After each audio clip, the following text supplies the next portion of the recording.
you have a chance to be that person in the inbox that's like, oh, it's Tarzan. Like, oh, I'm so excited. I got an email from her. Because all the other emails are like so boring and I just go straight to delete. Like, follow those jewelry brands that aren't doing it very well. You'll be able to see like how you can do it better. If you just put a little bit more effort in than the last person, oh my gosh, what an incredible opportunity. Welcome to Thrive by Design, the podcast for ambitious, independent jewelry brands looking to profit from their products. Get ready to make more and sell more doing what you love without spending every single waking minute doing it. Hey, and if you're a creative, fashion, or product-based business, I want to welcome you to the show. I'll be dropping big tips on launching, growing, and scaling your business so you can spend more of your precious time using your creativity to make money. You ready? All right, let's do this. Welcome to the Thrive by Design podcast, episode 212. Hey there, Tracy Matthews here, Chief Visionary Officer over at Flourish and Thrive Academy. And I'm excited to have another guest on our show today. But one of the things I have to say that the designers in our Train Your Customers to Buy From You Online intensive have been talking about is how do you get people to open your emails? We have a whole sequence on email marketing and autoresponder setups, or what we like to call nurture sequences, on the front of your site so that you can nurture people to the sale. But the important piece of email marketing is to actually get people to open those emails. Now, I have a really great interview today with a copywriter who is super fun and super brilliant. In fact, she's got to be cool because her name is Tarzan. Tarzan Kay on the show today. And I've known Tarzan for a little while now. We were introduced, and she ended up doing some work for me. And I loved what she did. I love what she does with her email headlines. And so we're talking a little bit about that today, or email subject lines, maybe is a better way to put it. And some little simple tweaks that you can do to improve your open rates and conversions on a surface level. Because as we know, with email marketing for e-commerce brands, it's slightly different than traditional marketing where it's all about the words. It's really about a combination of the words and the imagery and how you're getting compelling people with beautiful images and calls to action inside the email to move to your website. But it starts with that subject line and the preview text that are very important at the get-go. And so before I introduce Tarzan, I am really excited to talk a little bit about an intensive that has been near and dear to my heart. I mentioned it just a minute ago. It is called Train Your Customers to Buy From You Online. And the reason why I wanted to bring this intensive to the table was because a lot of people say things like selling jewelry online is hard. And I think that that is a misbelief, because if that were true, brands and people like Chelsea Farmer of Horse Feathers Gifts, Alex Camacho of Ashley Queen Jewelry, and Stephanie Gottlieb of Stephanie Gottlieb Jewelry would not be crushing it online like they are. And here's the thing. It's like, I feel like so many people think it's hard because they aren't learning how to train people to buy from them. Instead, they expect passive traffic to show up. They expect to send like random emails out occasionally, if they ever do. And they expect that just posting on Instagram is going to get them massive results and sales, when that has something to do with it. But it's really more about the strategy and the 360 view of everything that you're doing to train your customers to buy from you online. So if you want to start making selling online easy, I'd like to encourage you to apply to this amazing intensive. It runs for 12 weeks. It starts on August 13th through November 8th. It is an intensive style workshop. So extensive style environment, I should say. Basically, what happens is we do a live training once a week. We have a couple of implementation weeks during this period, and then we have a feedback loop at the end of the week. And so the purpose of this is that we do the training, we give you some time during the week to implement, and then at the end of the week, we look over your work and give you feedback so that you can really dive deep into these strategies and get it going so that your sales are up and running by holiday. In fact, the people who fully implemented in this workshop were getting results immediately. Andrea said that she used to only have 2 sales a month on her site. She had a multiple revenue stream business. And within the first month, she made 13 sales that month. And then the second month had 20 sales, and she'd only implemented a little bit about what we even shared. And she's like, I'm really excited to see what happens when I really go deep. And so this is really about creating a 360 view and getting people used to the idea of buying jewelry from you online. We teach you how to build your audience. We teach you how to create community around your brand. And we're teaching you how to really develop offers that people want to buy. And so it's going to be amazing. And I think that this is a great opportunity to join us because now that we're getting into the holiday season, we want to make sure that you are totally prepared to have the best season ever this year.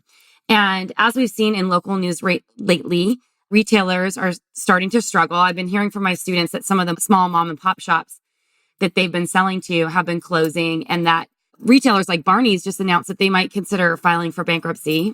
And I think that's an again for Barney's because of the struggles they're having with brick and mortar. And what this tells me about the state of what's going on in the industry is just that the more you can reach your customers directly, the more recession-proof your business is. And so I want to help you protect your business.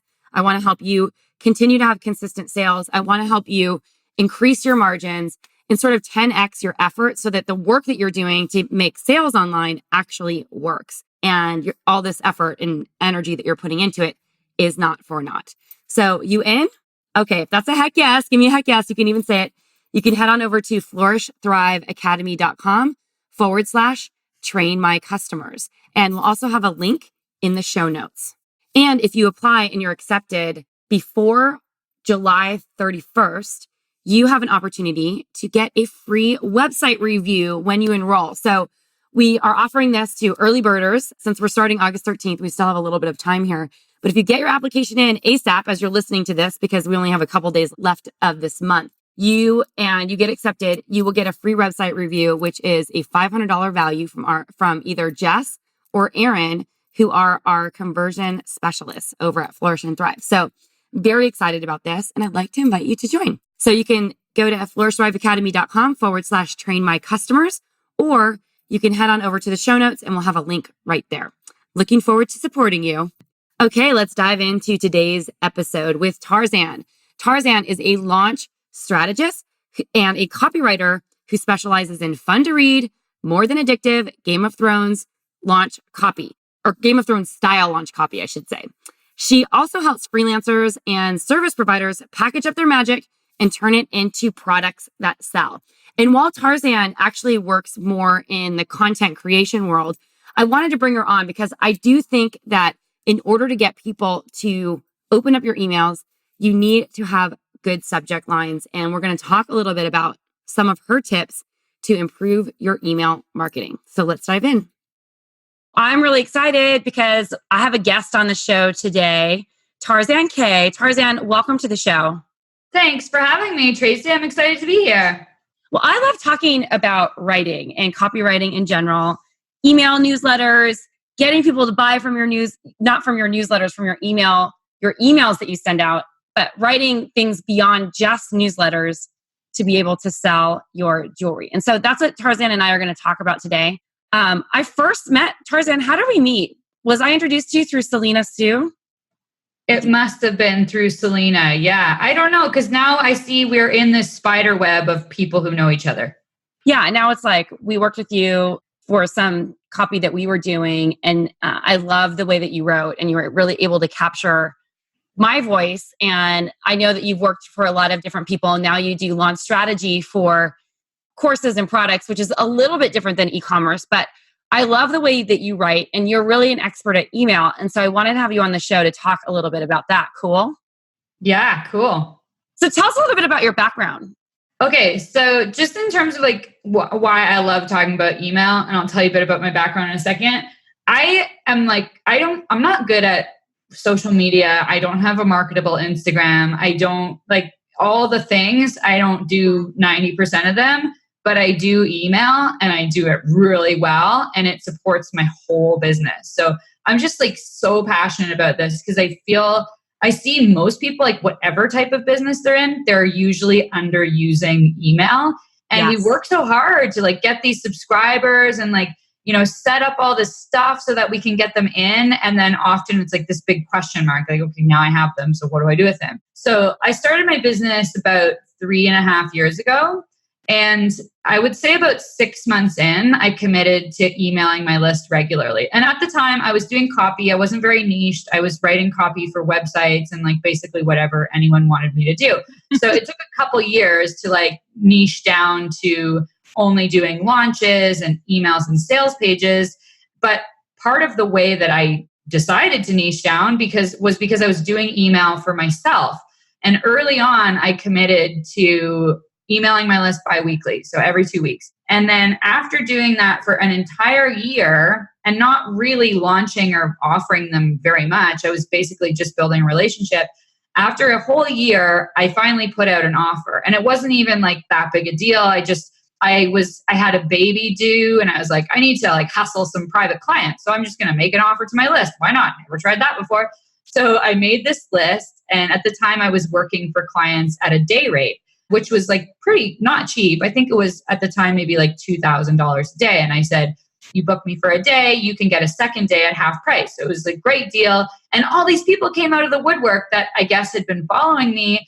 And I booked all these clients and I made a big chunk of money. And then I went and took my maternity leave. But it was just such an eye opener. I was like, oh my God, wow. Everybody has to know this. Like all you got to do is like communicate with your list a little bit regularly and then you can make an offer and they'll buy it. Amazing. Exactly. That's so awesome. So I know that, obviously products are a little bit different than selling copywriting services, right? But there are some relatable things because everyone who's got an email list has, 99 problems and a list is one. So how big does your email list have to really be to make it worth it? So that's always the big question. Like how many subscribers do you have? Like, and what about you? How many do you have? Like, how many do I need before I can start emailing them? Ultimately, like if you're looking for a number, you're looking in the wrong place because what's way more important than how many people on your email list is your relationship with those individuals on your email list. So I'm always surprised. Like I don't have a large list. Like I have maybe 6,000 or 7,000 people on my list. But for a long time, I only had about 1,500. Like for most, I've just ramped up my ads. So I have more people now, but I've done lots of promotions with like 1,500 or fewer people on my email list. And when I first started out and committed to that biweekly email, I had 37 people on my list. But what I found is like my list actually, they are so responsive. I have this great relationship. I'm able to get like to do so much business with that list, even more than other people that have a much larger list that they haven't nurtured very well and they don't have a relationship with. So rather than focusing on like getting to a certain number, I would say like just start being consistent with them and keep on doing your list building stuff because that's really important. But just like really focus on on nurturing those you have and like cultivating those personal relationships rather than just like trying to get to a really big number. 100%. I mean, I think a lot of the designers in our community would be stoked with 1,500 on their list. Like, many of them are starting with like, 40 people or 100. And I think the reason for that is that they get nervous about asking for emails when they're at events or they just don't know like how to actually build their list. And we have a great episode on that. So I'll link that episode in the show notes for list building because it's a really awesome episode. And it's actually what we're starting to work on tomorrow as we're recording this, we're starting a 12-week intensive here at Flourish and Thrive called Train Your Customers to Buy From You Online. Because I think in the jewelry world, people are just really used to selling in live events or selling wholesale to stores and selling online. While some people do it very, very successfully and can easily build 6 and even 7-figure businesses selling jewelry online, it's really a learned skill. And it starts with the email list. So the more you can build your email list on an ongoing basis, even with grassroots efforts, starting with your friends and family, and then expanding that out into a broader circle, and then continuing to ask for referrals, I think that's the way, a great place to start. And then like Tarzan did, you can start running ads to your jewelry or to your offer, some sort of access to insider page or quiz or something like that to do like really massive list building down the road. Now, Tarzan, so we have the list. We're going to start consistently emailing. Wait, before you even go any further, I just want to like speak to those people that just have a couple hundred people on their list. Yeah. There's like, I think it's really important when you have a small list like that that actually this can be a huge competitive advantage because you can do all these cool things when you only have a few hundred people that you can't do when you have tens of thousands. Like you can send people personalized messages. You can like reach out to them and get to know them. And like, I love to make videos. I use this great tool called BombBomb to make videos. And oftentimes like I'm sending personal emails and reaching out one-to-one. Like imagine if you have only 1 or 2 people joining your list per day, you could just be monitoring that and sending and like reaching out to them as soon as you see someone join your list to say like, hey, I'm so like, welcome. It's nice to have you. You mentioned their name so that they know it's personalized and just like start a conversation. You can't do that when you have hundreds of people joining your list every day. So if you just have a couple hundred, like celebrate that and just like really dig in, like figure out who are those 100 people and how can you get to know them?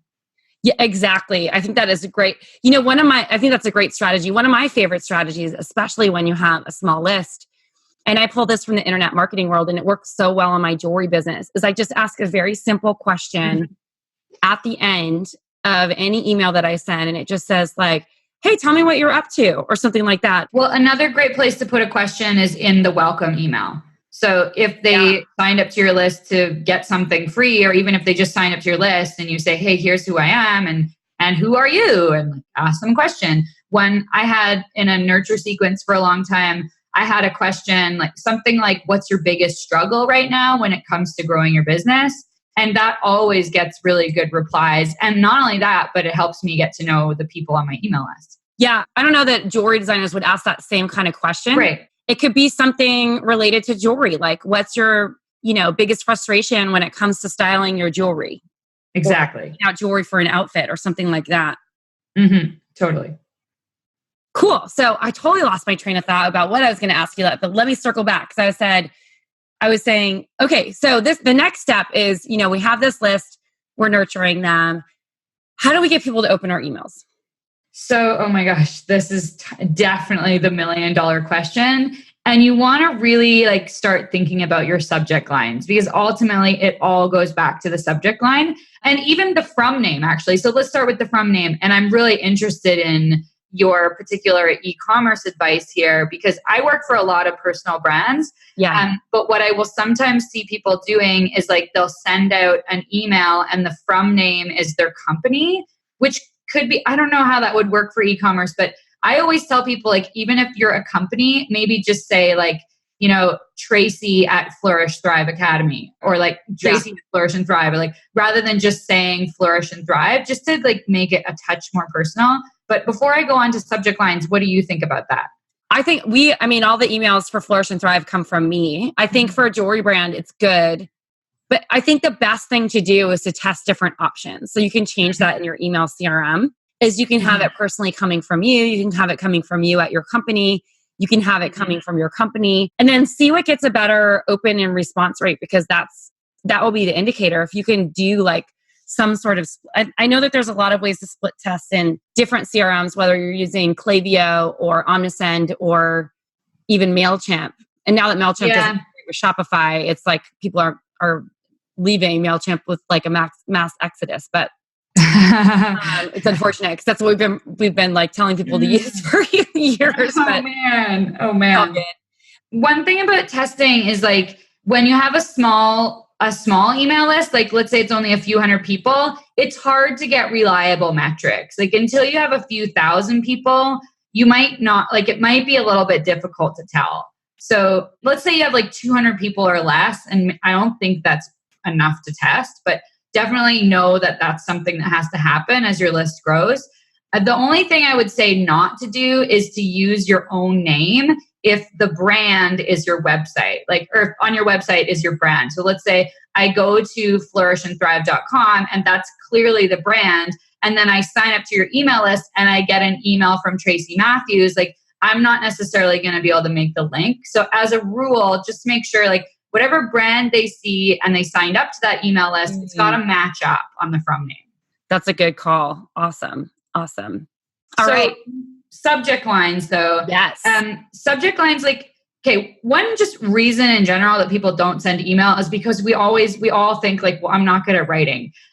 So when it comes to subject lines, it is and all writing, in fact, it's just a question of practicing. Like the more subject lines you write, the better you're going to get. And when you first start emailing, like you're not going to be writing great subject lines. There's lots of subject line swipe files you can probably download and just like use some of those as a starter. But just know like you're going to get better at it. And when I'm writing emails, I always make myself write 4 subject lines. So when like if you can challenge yourself to write a couple more, go for it. But at least like start with 4 subject lines. I think you did an episode on this with Laura. Is that correct? Yeah. Laura Belgray and I did one together. I think if I'm remembering, no, that's Melissa's episode 17. I will definitely link that episode here because Laura talks about some really fun ways to write subject lines for emails to actually get them open. So we can use her formula. But Tarzan, I'd love your take on it too. Yeah, so just keep practicing, use a swipe file and notice like what your people like and what they don't like. You got to know you're going to get better at it. If you're doing like a special offer, put that in the subject line. I like to use like, I always try and play with the formatting so that my email will stand out. Like sometimes I'll do like all lowercase, like no capitals. I always try not to be like too salesy. Sometimes I'll put an emoji in there, or sometimes I'll use like a bit of a sneaky subject line. You can't do this too often, but like a sneaky subject line that's like colon and then something else that kind of looks like a reply. But you have to be careful. Like you don't want to be spammy. But you just got to know like try things out and see what works. Definitely get on other people's emails, like maybe other jewelry brands that you like, or even just other e-commerce.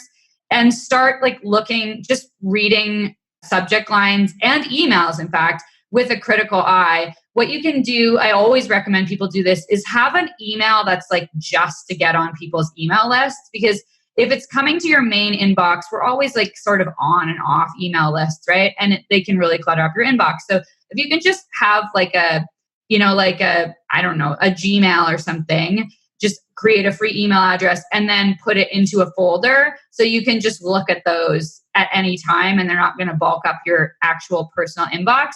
And if you do that, and let's say you're getting a whole bunch of marketing emails, and then you can go into your inbox and see there's like 30 of them, just look at the subject lines that stand out and you're going to start to get an idea of how to write a good subject line. That's exactly what I teach. I'm like, there are so many brands out there who do epic email marketing and they have huge budgets behind them. They hire expensive copywriters and graphic designers. I'm like, follow all these people and get on their email list because they know what they're doing and they're making money selling e-commerce. And so I would think of like the brands that you like. I'm always like attracted to like more luxe brands, but because that's my jewelry brand is a little bit more luxe, but definitely, you don't have to necessarily just follow jewelry brands because I think there's a lot to be learned from people who are selling clothing, people who are selling shoes, people who are selling accessories, multi-brand e-commerce sites like Intermix or Shopbop or Net-a-Porter or the Outnet. All these people, they have like really big marketing teams behind them. And because they're, always testing what works, you can see what they're using in email. And anytime I do a presentation on this or teach about this, I'm always deriving examples from other types of brands outside of jewelry because quite honestly, I think jewelry brands do this the worst because they don't, I wish that I'm on a mission to get them better, Tarzan. And no offense to anyone listening, but this is like, I feel like clothing and multi-brand e-commerce outlets do this very well because if they're only selling e-commerce, this is what they're doing all day. And you have to get good at it. So if you ever find a jewelry brand that's doing it really well, just study what they're doing. Don't necessarily copy them, but just study what they're doing and try to emulate that for your brand. Yeah, so you just made a really good point there. And I want to bring something up. A lot of people, they don't want to send email because they think that it's really annoying. Yeah. And that's the reason is because, there are a lot of brands that aren't doing it very well. And they're just being annoying and they're sending stuff that's really not that good. But that is like the greatest opportunity. And that's where I always tell people, like, they're like, oh, people are getting so much email already. Like, I don't want to be salesy and sending email. I'm like, yeah, you have a chance to be that person in the inbox that's like, oh, it's Tarzan. Like, oh, I'm so excited. I got an email from her. Because all the other emails are like so boring and I just go straight to delete. So that's wonderful. Like follow those jewelry brands that aren't doing it very well too, because you'll be able to see like how you can do it better. If you just put a little bit more effort in than the last person, oh my gosh, what an incredible opportunity. Exactly. I love that. Okay, so how do we prevent email from going into spam? Okay, so this is where I'm going to defer a little bit to your expertise because I'm usually working with like very text-based email. But one thing that applies to everyone, no matter what kind of email list you have, is you have to scrub your list regularly. So, and what that means is like you got to delete all those people that aren't opening your emails. And this depends on like the size of your list, but I run a list scrub once or twice per year. And as my list grows, I will start running it more often. Because the more emails that are going to spam and they're not getting opened, my email service provider and Google are getting the message like, oh, this is not quality. This should be going to spam. So let's say every 6 months, I send out a sequence. So I look at your email service provider will tell you who is cold on your list. So who has not opened an email in 90 days. If they haven't opened an email in 6 months, I would straight up delete them. But for the people that haven't opened in the last 90 days, I will send a sequence and try and get them to either like say, yes, I want to keep receiving your emails, or no, I want to unsubscribe. Ultimately, I want them to choose yes. But if I've sent those 3 emails over 3 weeks and that person still hasn't opened or clicked anything, then I will delete them. Because the more people are opening and engaging with your emails, the better your deliverability is going to be. So that would be the number one way to stay out of spam. Can I ask you something really quickly? Yeah, go ahead. Why would you delete them as opposed to just moving them to a do not send, like a separate list of unengaged? Yeah. Okay. So that would be ideal. And actually, when you're starting out, you could definitely do that. It depends on your email service provider, but in most cases, if you're keeping all those people, you have to pay for those subscribers. Oh, that's right. So, yeah, like you want to kind of scrub so that you're not paying for all these people that you don't have. But that is why you want them to actively unsubscribe if they don't want to stick around, because in that case, you still keep all their data. So if they've purchased something from you, like you have all that history. So that's another reason why you send that list scrub sequence, so you can get as many people as possible to actively unsubscribe. It's not the most ideal to actually delete them from your system.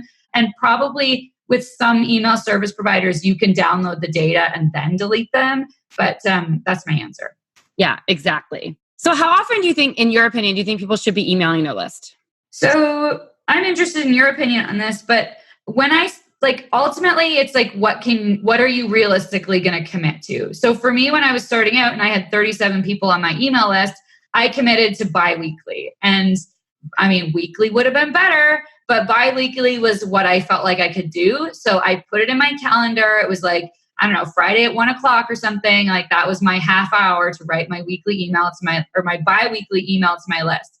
And then after doing that for a year, I was in the habit and I started emailing my list regularly. And now it's a reflex. I don't need to remind myself. I actually have to keep a calendar of all the emails going out to my list so I don't like smash them with 5 things on the same day. So whatever you can realistically do to create the habit, that is the most important thing. And that's actually where people that are like email marketers or would-be email marketers really struggle, is creating that consistency. Like once you can create that consistency, oh my God, I noticed my business totally took off when I consistently started emailing my list on the regular. So I would like aim for bi-weekly at the least, but even if it's once a month, like at least you're doing it.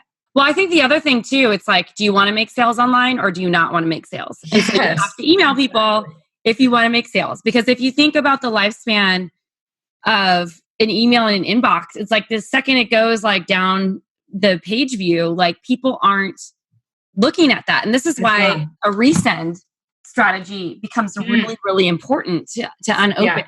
You can't just rely on someone. I mean, how many times have you not opened an email from someone that you actually wanted to get an email from? So it happens all the time, unless you have like inbox tricks that you know how to like bump all the unread emails to the top or something like that. But yeah, that resend to unopens is like such an easy win. And most email service providers, it's like a one-click thing. You send out the email, And then the next day you can, or the next day, or depending on how regularly you're emailing your list. But if you send it on Monday, you can go back in on Thursday and see like whatever people opened it, and then just click resend and it will resend to all the people who didn't open it. Yeah. So we talked about opens and like, I guess the next step, what you really want people to do is click through. Now with e-commerce emails, a lot of them are really highly visually driven. My advice is to create graphic images that you can click on that actually take you to where you want them to go. So it's almost like the shop now button is like embed in the image. So it's like designed that way. So click-through rate is click-throughs are a really important part of an effective email marketing strategy. With that being said, do you have any advice on how to get people to actually take the next step once they open the email? This is a really interesting question. I'm not sure how I would answer that specific to e-commerce. In my industry, like I always use a lot of story.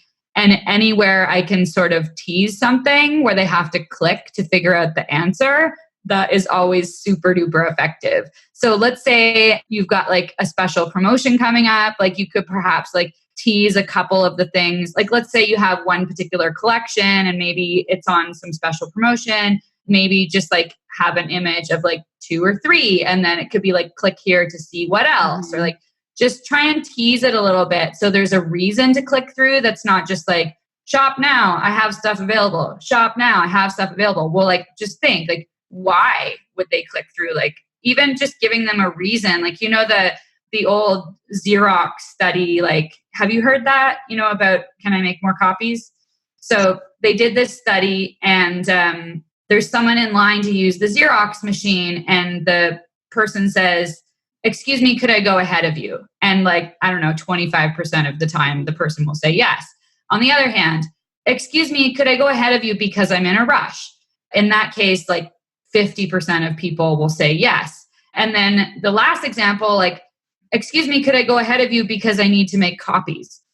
Same response, funny enough, like still, I don't know what the exact number is, but still like basically the same percentage of people will let you cut the line. So the point is not like to give them a really good reason. It's just like to give them some reason. Like, so think about it. Like, why should you click this thing? Just give them a reason and it's going to be a million times more effective than just putting it there. Exactly. So what are, when they're looking at metrics and looking at the things that, the data, the information that you get from emails, like what should they be looking at? So monitoring your open rate and your click-through rate is going to be super helpful. But since we're talking about metrics, like we're human, we want to compare ourselves to everyone else. Mm-hmm. When it comes to metrics, I think it's really important to compare yourself to yourself.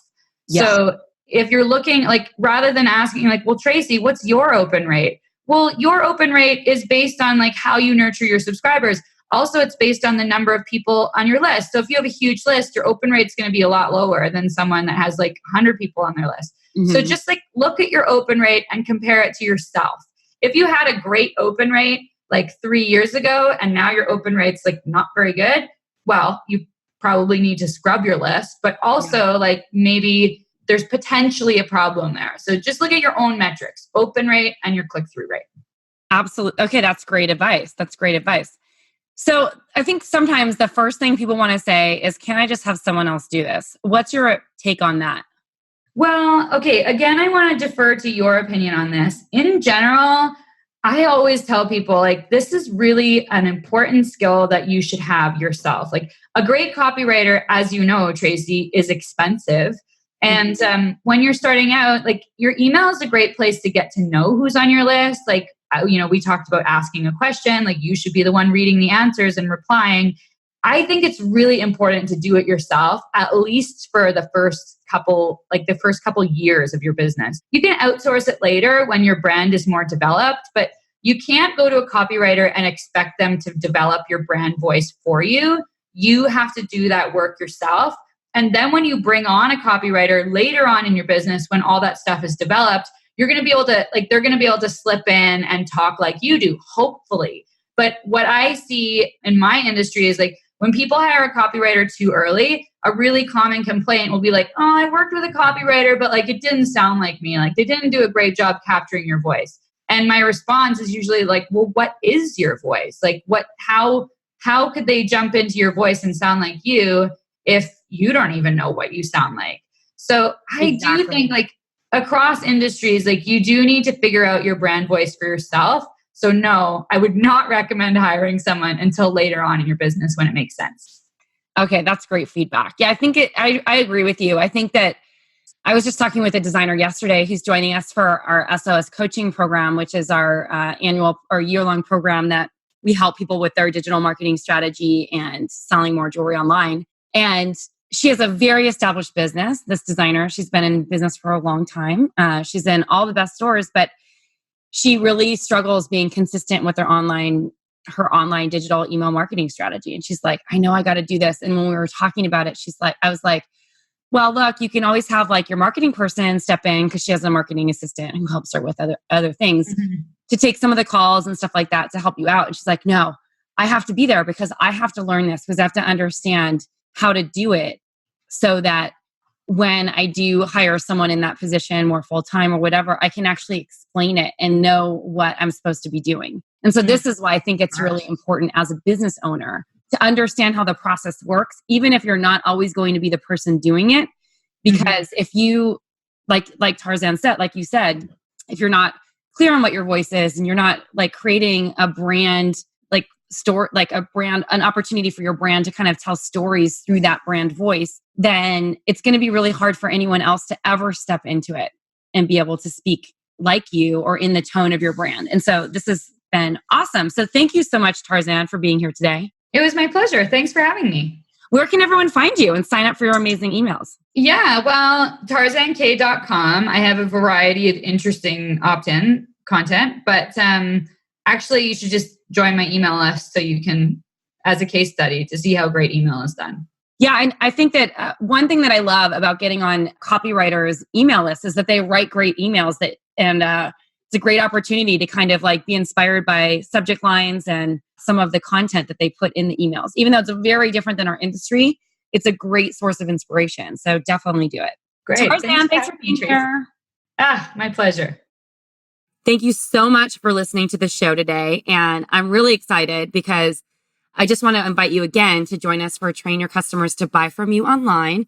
This is a great opportunity for you to adopt our simple framework to double your sales online in 12 weeks or less, 10x your lead gen, because this is how you're going to get more sales is by building your email list and create a long-term growth strategy and cycle that keeps your customers coming back for more. That's what we all want. I'm very excited about this. Come join us. Head on over to flourishthriveacademy.com/train my customers to apply today. This is Tracy Matthews signing off. Take care. Till next time. Thank you so much for listening to today's episode. It's my mission to help thousands of creative businesses inside and outside the jewelry space use their creativity to make money. Make sure that you're subscribed to Thrive by Design on iTunes, Spotify, Stitcher, and wherever podcasts are played. And we'd love to hear what you think.